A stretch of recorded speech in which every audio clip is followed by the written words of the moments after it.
Millennials and Gen Z are facing one of the toughest financial questions in 2025.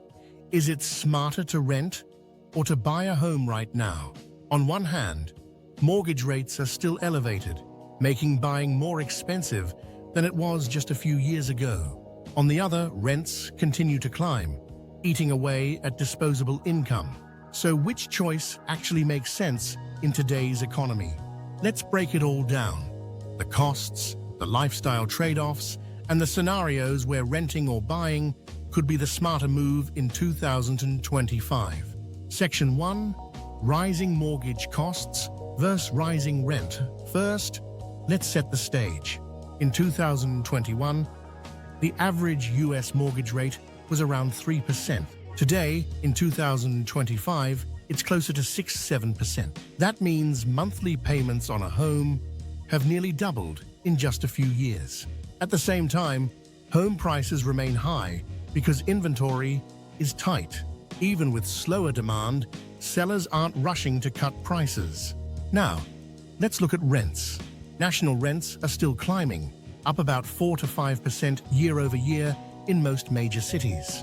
In hotspots like Miami, Austin, and New York, renters are paying record-breaking amounts. So we have a squeeze. Buying is costly, but renting isn't cheap either. Section 2. The financial math of renting versus buying. In 2025, let's put some numbers to this. Imagine you're deciding between renting a 2-bedroom apartment for $2,200 a month, buying a similar condo for $400,000 with 10% down at a 6.5% mortgage rate. That purchase would mean a mortgage payment of about $2,300 a month and plus property taxes, insurance, and maintenance.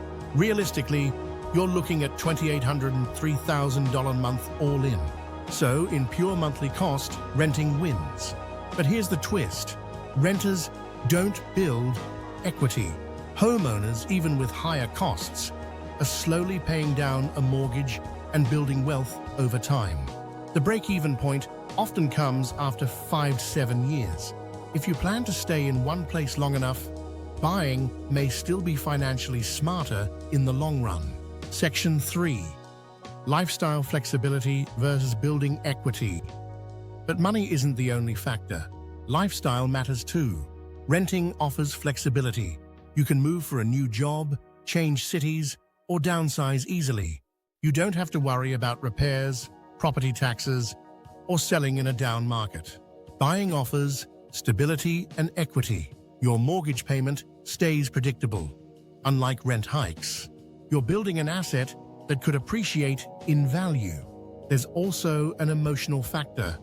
Owning feels like putting down roots. In 2025, Gen Z and millennials are weighing freedom against financial security more than ever before. Section 4. Which choice works in different scenarios? So, what's smarter depends heavily on your situation. Urban renters. In high-cost cities like New York, San Francisco, or London, renting often makes more sense financially. Buying in these markets may stretch your budget too thin. Suburban buyers. In secondary cities or suburbs where homes are more affordable, buying could be a solid choice, especially if you plan to stay for 7+ years. Investors at heart. Some prefer renting their primary home while investing their savings into stocks, crypto, or real estate elsewhere.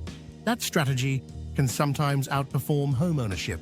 It all comes down to your goals. Flexibility versus stability, short-term savings versus long-term wealth building. So, is it smarter to rent or buy in 2025? The truth is, there's no one-size-fits-all answer. For some, renting provides the freedom and lower monthly costs needed today. For others, buying remains the best path to building long-term wealth and stability. The key is aligning the decision with your cash flow, career plans, and lifestyle goals. Now I want to hear from you. Would you rather rent and stay flexible, or buy and lock in long-term stability in 2025? Drop your answer in the comments below. And if you found this breakdown helpful, Make sure to like, subscribe, and hit the notification bell for more deep dives into real estate and finance. Thanks for watching. See you in the next one.